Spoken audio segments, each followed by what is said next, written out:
All right, get ready to dive deep into triathlons because you're going for your first race. That's awesome.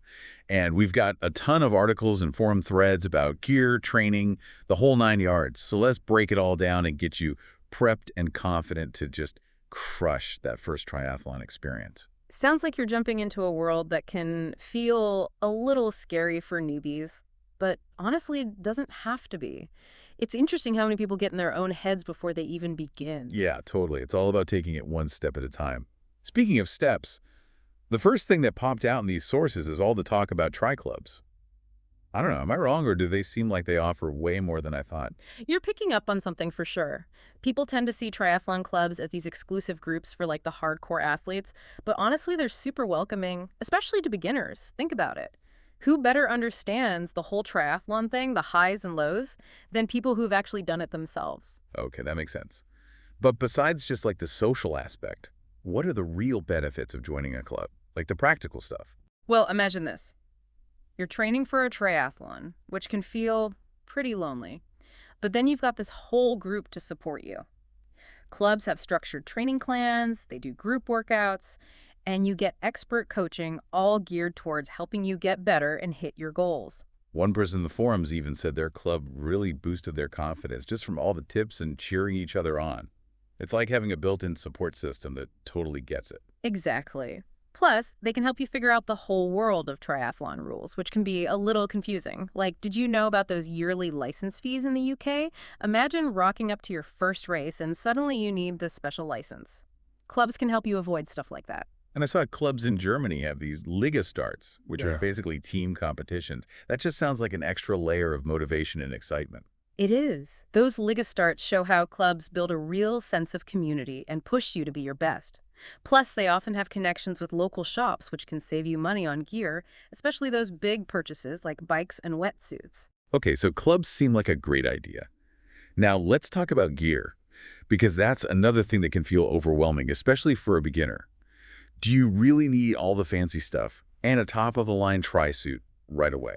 That's the question everyone has, and the answer is a big no. Hmm. You absolutely do not need to spend a fortune to do your first triathlon. You just need a reliable bike, comfy running shoes, and a good pair of goggles. Those are your must-haves. Oh, thank goodness. Actually, I rode in my regular running shoes for a while before getting cycling shoes. No All judgment. right. But what about tri-suits? Those seem kind of specific. Are they a must-have for a newbie? Tri-suits are designed for comfort and efficiency across all three disciplines, yeah. But they're not a deal breaker for your first race. You can start with what you have. What matters is getting comfy with each sport and practicing those transitions. And don't forget, a good bike fit. You could even do it yourself with some video analysis and those helpful YouTube tutorials out there. That's a great point. No need to spend tons of money on a pro bike fit when you're just starting out. There are plenty of affordable options. For sure. And when you're looking at other gear like wetsuits, look for used stuff or even renting for your first race. Now we got a specific question from our listener about British Triathlon membership. Is it worth it for a first-timer? Especially since you can just get day licenses. It's a good question. It boils down to how often you see yourself racing. A British triathlon membership has perks like good insurance and discounts on races, training camps, even gear. But if you're only doing 1 or 2 races a year, a day license might make more sense financially. Someone in the forums mentioned they even raced in France without a current BT membership just by buying a day license right there. So it's definitely possible. Exactly. Just do your research and weigh the pros and cons based on how often you think you'll race. Now, speaking of racing, let's tackle the part that tends to make beginner triathletes the most nervous: the swim. Yeah, the swim can be intimidating. It's definitely not my strongest area, and I know our listener feels the same. How much training do you really need for that first triathlon swim? Good news is you don't need to go full-on Olympic swimmer. What really matters is consistency over how much you're swimming. Start with short sessions, maybe 30 minutes a few times a week, and as you feel more comfortable, gradually increase your distance and how hard you're pushing. That's good to hear. I remember feeling so overwhelmed when I started, but the forums are full of stories from people who were terrified of the swim but ended up totally nailing it. It's all about time and practice. Exactly. And keep this in mind, even if you're not the fastest swimmer out there, a decent swim time can really bump up your chances of finishing the whole triathlon. So consistent practice is key. Let's move on to fuel. I've heard so much about those energy gels, but are they really necessary for a first triathlon, especially if it's a sprint distance? Gels are a super easy way to get a quick energy boost during a race, but they're not a must-have for a sprint triathlon. But if you are thinking of using them, try them out during your training runs and rides. Your body needs to get used to processing them, especially when you're working hard. That makes sense.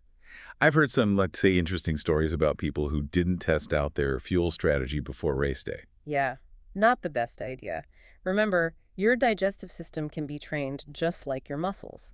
One good tip is setting a watch alarm to remind yourself to take a gel during those longer runs or rides. So gels are good to practice with, but not absolutely necessary. Hmm. Okay, let's talk about transitions, another thing that can catch first-timers off guard. Turns out there's more to it than just swapping clothes, right? Absolutely. Transitions are timed, and they do count towards your overall race time. So being smooth and efficient can make a big difference. Actually, I read this story about an athlete who beat their competitor by like 0.08 seconds, and it all boiled down to a super fast transition. Wow, talk about every second counting. So how important is it to actually practice those transitions beforehand? Practice is key. Think of transitions as a fourth discipline. When you practice at race pace, you'll get used to moving quickly and efficiently, which saves you precious time. Okay, I'm starting to get a need for speed. What are some specific things we can do to master transitions? Here's a thought. Try leaving your cycling shoes clipped into your pedals and running barefoot to the mount line. Might feel weird at first, but with practice, you'll shave off some valuable seconds. Interesting. I never would have thought of that. So transitions are all about efficiency and speed, saving every second we can. What else should our listener be thinking about as they get ready for this first race? Well, we've talked about training, gear, all the physical stuff, but don't forget the mental game. That's just as important. How are you feeling about race day, and what are your thoughts on handling those pre-race jitters? That's a really good point. I remember being super nervous before my first triathlon. It's easy to get swept up in the excitement and all the pressure. What are some ways to stay calm and focused in those last moments before the starting horn? One thing that can help is to visualize yourself successfully going through each part of the race. Imagine yourself swimming strong, cycling powerfully, and running with total determination. That's a great idea. Visualization is powerful, right? Like mentally practicing for success. But what if you struggle with negative self-talk? How do you silence those doubts and stay positive? Visualization can really help. It tricks your brain into thinking you've already done it, which can boost your confidence and help you perform better. It is like mental rehearsal. And don't forget positive self-talk. When you start having those negative thoughts, reframe them. Turn them into positive statements. Remind yourself that you are strong, you are capable, and you are ready for this challenge. I love that. Positive self-talk can make a huge difference. You know what also helps me stay focused and motivated? Remembering why I signed up for the triathlon in the first place. It's easy to get bogged down with the logistics and the training, but it's important to remember that initial spark of inspiration. For sure, that sense of purpose is what will push you through when things get tough. And speaking of tough, don't forget that setbacks happen. There'll be days when you just don't feel like training or you hit a plateau or something unexpected comes up. But how you handle those challenges, that's what really makes you an athlete. It's all about resilience and never giving up. Okay, so we talked about mental toughness, but what about race day logistics? Any tips for first-timers? One of the most important things is to read through the race instructions really carefully and get familiar with the course maps and the transition Oh, areas. yeah. I remember showing up for my first race, and I was completely lost in the transition area, like a sea of bikes and gear. It's so helpful to know where you're going and what to expect. It can be super overwhelming. Take some time to actually walk through the transition area before the race. Notice the entry and exit points and visualize where you'll put your bike and your gear. And while we're talking gear, make sure you have everything you need. Helmet, race number, any nutrition or hydration you're planning to use. Got it. Don't forget the essentials. And speaking of essentials, what about the rules? Any that tend to trip up first-timers? Definitely. Knowing the rules is crucial for a safe and fair race. A common one that catches beginners is the no drafting rule on the bike leg. Oh, yeah. Learned that one the hard way. Had no clue you couldn't ride right behind another cyclist. It's all about keeping a safe distance so no one gets an unfair advantage from the wind. You need to be about 10 meters behind the person in front of you unless you're passing. Another key one is that your helmet has to be on and fastened before you take your bike off the rack in the first transition, and you can't take it off until your bike is back on the rack in the second transition. Sounds obvious, but in the middle of the race, it's easy to forget. That's true. You go into autopilot sometimes. Oh, and what about nutrition and hydration? Super important for a successful race. You want to make sure you're properly fueled and hydrated in the days leading up to the race and, of course, during the race itself. So no last-minute pizza parties. But what about during the race? Any tips for fueling and hydrating like a pro? Start practicing your race day nutrition strategy early in your training. See how different fuels work for you. Sports drinks, gels, things like that. Figure out how much you need to keep your energy up without upsetting your stomach. It's not just what you eat, but when and how much, right? Exactly. You don't want to wait until you're totally wiped out to start fueling. That's why practice is so important. You'll figure out how your body reacts to different fuels and how often you need to refuel. So true. It's all about figuring out what works for you. All right, so prep is key, both physically and mentally. But what happens when things don't go according to plan? Because stuff happens on race day, right? Absolutely. It's an outdoor sport, so you never know what you're going to get. Bad weather, mechanical issues, maybe even a rogue wave during the swim. Oh man, rogue waves. I hadn't even thought about that. Now I'm getting nervous. But that's why it's so important to be flexible. Expect the unexpected. If something goes wrong, don't panic. Just stay calm, figure out what's going on, and adapt the best you can. That's good advice for just about anything, honestly. Okay, we covered training, gear, nutrition, race day stuff, the mental game, anything else first-timers should remember. Don't forget this. Your first triathlon is a victory no matter what your time is. Don't compare yourself to others. Focus on your own goals, have a good time, and celebrate what you've accomplished. That is so important. It's all about celebrating what you achieved. Now, we mentioned wetsuits earlier, but I know there are tons of different types and features. Any tips for picking the right one as a beginner? It can be a bit overwhelming with all the technical jargon, but choosing a wetsuit doesn't have to be super complicated. First, think about the water temperature where your race is. Wetsuits are designed for different temperatures. You want one that will keep you warm enough without being too hot. Right, so no thick wetsuit in the tropics. Exactly. Then focus on how it fits.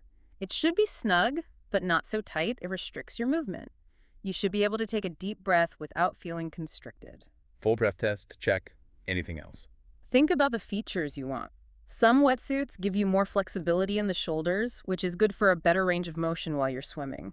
Others are more about buoyancy to help you stay afloat and save energy. So it's all about finding the right balance of warmth, fit, and features that work for you. Exactly. And don't be afraid to ask for help. Most triathlon shops have people who really know their stuff and can help you find the right wetsuit for your first race. Expert advice, check. Okay, back to those pre-race jitters for a second. What can you do to stay calm and focused right before the starting horn? Having a pre-race routine can be really helpful. Things like listening to your favorite music, doing some light stretches, or just taking deep breaths. I love that. I have a specific playlist that I always listen to before a race. Helps me get in the zone. Music can be so powerful for setting the mood and calming those nerves. And don't forget visualization. Imagine yourself successfully finishing the race. See yourself swimming strong, cycling with power, or running with determination. Visualization is key. Mental rehearsal. Mm-hmm. Okay, pre-race routine check, visualization check. Anything else? Trust your training. You've put in the work. You are ready for this. It's time to go out there and have fun. I love that. Trust the training and have fun. Speaking of training, we haven't really talked about how to actually structure a training plan for a first triathlon. What are some key things beginners should keep in mind? A good training plan is so important for a successful and fun first triathlon, and it doesn't need to be super complicated. Oh, good. I'm all about simple, especially when I'm already juggling a million things. The first thing is set realistic goals. Don't go too hard too fast. Easing into it gradually is key to avoiding injuries and burnout. Right. I've definitely been guilty of starting off way too intense Mhm. and then burning out after a few weeks. It happens all the time. Start with a few short workouts each week and slowly increase the length and intensity as you get fitter. So slow and steady wins the race, right? Exactly. Make sure you're training in all three disciplines too: swimming, cycling, and running. Of course. It is a triathlon after all. But how should we balance all those different workouts? Well, that depends on your strengths and weaknesses. If running is your thing, you might need to spend more time on swimming and cycling. If you're a strong swimmer, maybe you focus more on running and cycling. So tailor the plan to your needs and goals. Exactly. And remember to rest. Your body needs time to recover. Yes, rest is so important. Learn that one the hard way. Okay, so realistic goals, gradual progression, a balanced plan, and rest days. What about those brick workouts I've heard about? They sound intense. Brick workouts are where you do two workouts back to back. They're meant to simulate the transitions you do in a triathlon. They're a great way to get your body used to switching between the different disciplines. So like a bike ride right into a run. That's it. Brick workouts help you prepare physically and mentally for those transitions. Plus, they can help you spot any gear issues or nutrition needs you might have. It's like a dress rehearsal for race day. How often should we be doing these brick workouts? Start with one brick workout per work and increase how often you do them and how long they are as you get closer to the race. Don't be afraid to experiment with different combos too. You could do a swim bike brick or a bike run brick, whatever makes sense for you. All right, brick workouts checked off the list. Now back to those pre-race nerves. What if you're feeling overwhelmed with all the logistics and getting ready for everything? It can be easy to get lost in all the details. It absolutely can, but remember what this is all about. Pushing yourself and achieving something amazing. Try to focus on the positive parts of the experience. Think about why you decided to sign up for this challenge in the first place. Yes. Coming back to your purpose and that initial excitement. Speaking of excitement, I know a lot of first-timers get carried away with the adrenaline on race day. Any advice for pacing ourselves and not burning out? Pacing yourself is so important, especially if you're doing a long-distance triathlon. A good strategy is to break the race down into smaller pieces. So instead of thinking about the whole 140.6 miles of an Ironman, think about just finishing the swim, Yeah. then the bike leg, then the run. Exactly. When you focus on one part at a time, it helps you stay in the moment and not get overwhelmed by the whole distance. You can even set smaller goals within each part. Like during the bike leg, try to keep a steady pace for the first hour and then see how you feel and adjust from there. That makes sense. It feels less scary when you break it down into smaller chunks. What about those aid stations? Any tips for making the most of those? Aid stations are lifesavers. They give you a chance to grab some fuel and water and take a quick break if you need to. So it's okay to slow down and get some refreshments. Absolutely. Don't hesitate to ask for help if you need it. Those volunteers are there to support you. Great, I'll keep that in mind. We talked about so many parts of triathlon training and getting ready, but what's the one piece of advice you'd give to every first-timer? Don't be afraid to ask for help. Seriously, there are tons of resources out there, experienced triathletes, coaches, online communities. You don't have to do this alone. That's so true. And on that note, We're going to keep going deeper into some key things for triathlon training and preparation. absolutely, we've covered so much good stuff, but there's always more to learn. And speaking of learning, one thing I've been thinking about is recovery. I know it's huge for preventing injuries and performing your best, but it feels like it's often overlooked, especially by beginners. What are your thoughts on recovery? How can our listener make sure they're giving their body the care it needs? You're so right. Recovery is just as important as the training itself, especially when you're pushing yourself like this. It's all about finding that sweet spot between pushing yourself and resting, giving your muscles time to repair and rebuild so you can come back stronger. So what are some good tips for recovering like a pro? What should our listener be doing after those tough workouts to make sure they're bouncing back the right way? The most important thing is to pay attention to your body. Rest when you need to, eat good food, and don't forget those post-workout stretches. Makes sense. It's easy to get caught up in that go, go, go mindset with training, but sometimes the best thing you can do is actually take a step back and let your body rest. You got it. Think of it this way. Your body gets stronger during those rest periods. It's when it adapts. So having a good recovery plan is just as crucial as having a solid training plan. Okay, so listen to your body, rest, fuel, and stretch. Got it. Is there anything else our listeners should remember as they start this triathlon journey? Any last bits of wisdom? You got this. Believe in your training, enjoy the process, and most importantly, have fun. I love that. Trust your training, embrace the journey, and have fun. What a perfect motto for any first-timer.